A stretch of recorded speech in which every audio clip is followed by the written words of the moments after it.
In 2025, a set of data from research firm Canalys shocked the entire tech world.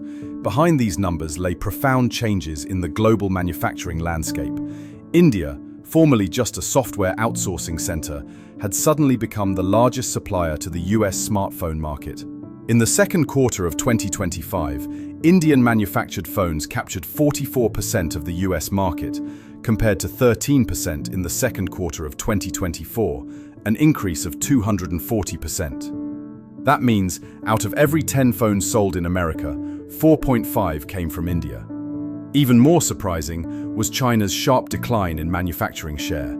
It plummeted from 61% in the second quarter of 2024 to 25%, meaning China lost over one-third of its US phone market share in just 1 year. This was the largest market share loss since China became the world's factory. But these numbers tell a complex story.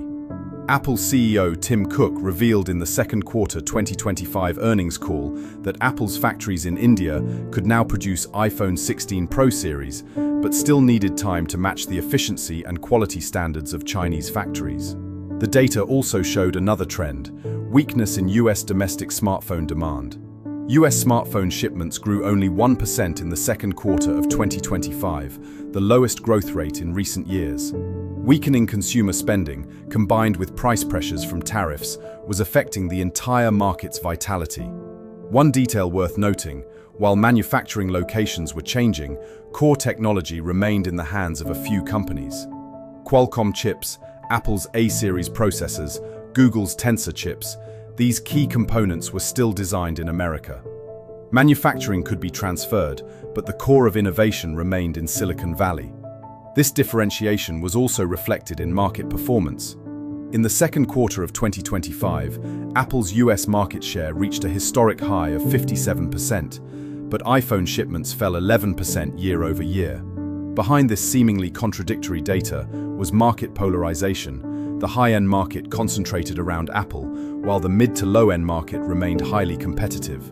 Vietnam also benefited from this supply chain reshuffling.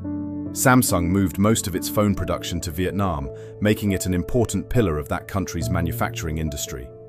Data showed that Vietnamese manufactured phones accounted for 30% of US imports, making it the second largest supplier after India. But these changes didn't benefit American manufacturing. While tariff policies pushed supply chain transfers, production bases mainly shifted to other low-cost countries rather than returning to America. The biggest beneficiaries of this trade war weren't American manufacturing, but India and Vietnam.